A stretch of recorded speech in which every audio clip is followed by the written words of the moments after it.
Hello student, once again I am going to start as a part 2 in judiciary. Now listen very carefully this point here. What is an independent judiciary? Imagine a situation in which a powerful politician has encroached on land belonging to your family. Within the judicial system, the politician has the power to appoint and dismiss a judge from his office. When you take this case to the court or the judge is clearly partial to the politician.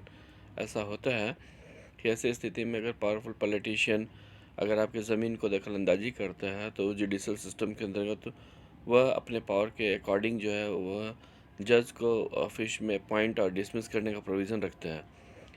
When you take this case to the court आप ले जाते हो तो जज clearly जो है वह उसके पॉलिटिशियन के पक्ष में न्याय देने लग जाता है, जजमेंट देता है। The control that politician holds over the जज does not allow for the जज to take an independent decisions. यानी यह नियंत्रण जो पॉलिटिशियन का जज के ऊपर होता है वह उसे अलाउ नहीं कर पाता जज को कि वह इंडिपेंडेंट डिसीजन दे। This lack of independence would force the जज to make all judgement in favour of politician. Although we often hear of rich and powerful people in India trying to influence the judicial process, the Indian Constitution protects against this kind of situation by providing for the independence of judiciary. One aspect of the independence is the separation of power. यानी कि संविधान के तहत उन्हें जो है ऐसी स्थिति दी जानी चाहिए ताकि न्यायालय जो है स्वतंत्र हो। One aspect of the independence separation of power है। This as you read in chapter first is a key feature of the constitution. What this means here is that other branches of government, जो सरकार के अलग अलग branches हैं, जो institutions हैं, legislature executive can not interference in the work of the judiciary. The courts are not under the government and do not act on their behalf. For the above separation to work well, it is crucial that all the judges in the High Court as well as the Supreme Court are appointed with a very little interference from these other branches of government. Once appointed to his office, it is also very difficult to remove the judge. जज के appointment होने के बाद भी उनको हटा पाना बड़ा मुश्किल होता है। So it is independence of the judiciary that allows the court to play a central role in ensuring that there is no misuse of power by the legislature and executive. इसलिए सेपरेशन ऑफ पावर के तहत legislature और executive जो है वह जज judicial power का misuse नहीं कर पाते। It is also a player crucial role in protecting the fundamental rights of the citizens. और न्यायालय जो होती है वो क्रूशियल रोल प्ले करती है क्योंकि नागरिकों के जो मौलिक अधिकार होते हैं उसमें संरक्षित होते हैं। Because anyone can approach the court if they believe that their rights have been violated. कोई भी कोर्ट को अपील कर सकता है अगर लगता है कि वो उनके राइट का वायलेशन हो रहा है। Next we will discuss here what is the structure of the court in India. There are 3 different level of the court in our country. There are several court at the lower level, while there is only one at the apex level. The court that most people interact with are what are the called subordinate or district court. There are usually the district or tahsil level or in towns, and they hear many kinds of cases. Each state is divided into districts that are presided over by the district judge. Each state has a high court, which is the highest court of the state, at the top of the Supreme Court, that is located in New Delhi and is presided over by the Chief Justice of India. The decisions made by the Supreme Court are being binding on all other court in India. Bharat के जितने भी न्यायालय हैं उन सारे न्यायालयों का supreme court के डिसीजंस को मानना होता है।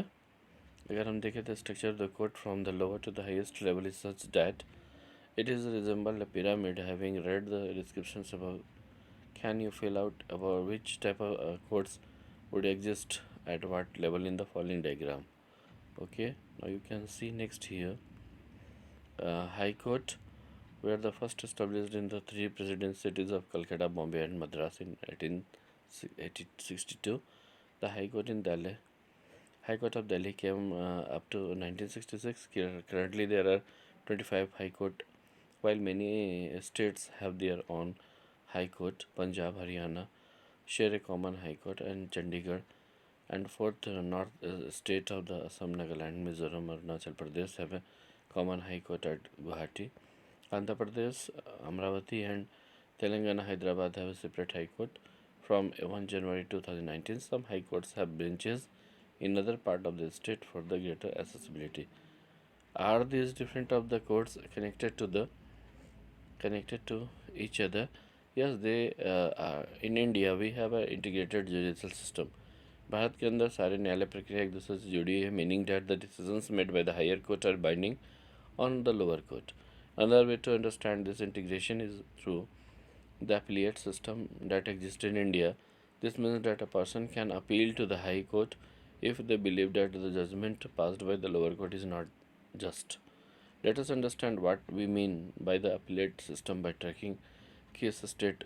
Delhi administration, the Lakshman Kumar and other 1985 from the lower court to the Supreme Court. In February 1980, Lakshman Kumar married a 20 years old Sudha Goyal and they lived in a flat in Delhi with the Lakshman brother and their families. On 2nd December 1980, Sudha died in hospital due to burns. Her family filed a case in the court.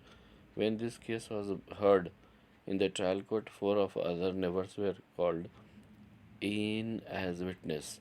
They stated that on that night of December 1st, they had heard Sudha scream and had forced their way into Lakshman's flat. They saw Sudha standing with a sari in flames.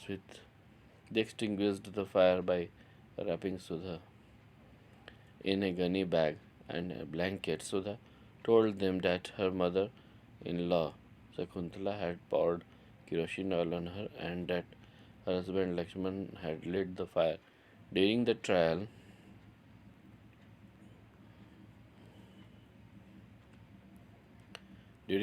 member of the Sudha family and the neighbor stated that the Sudha had been subjected to torture by her in-law and that they were demanding more cash, a scooter and a freeze on the birth of her first child.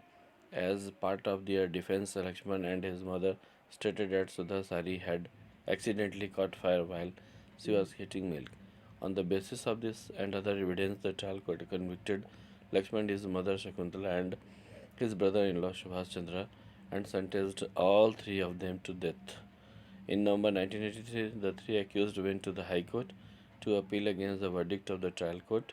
The High Court, after hearing the argument of all the lawyers, decided that Sudha had died due to accidental fire caused by the kerosene stove. Lakshman, Shakuntala, and Subhash Chandra were acquitted. You may remember the photo essay on the women's movement in your class 7 book. You read about how in 1980 women's group across the country spoke out against dowry deaths, protested against the failure of the court to bring this case to justice. The above High Court judgment deeply troubled women. They held demonstration and filed a separate appeal against the High Court decision in the Supreme Court through the Indian Federation of Women Lawyers. In 1985, the Supreme Court heard this appeal against the acquitted of Lakshman and two members of his family. The Supreme Court heard the arguments of the lawyer and raised decisions that was different from that of the High Court. They found Lakshman and his mother guilty but acquitted his brother-in-law Subhas because they did not have enough evidence against him. The Supreme Court decided to send the accused to prison for life. Okay. Thank you. Next topic we will discuss next time.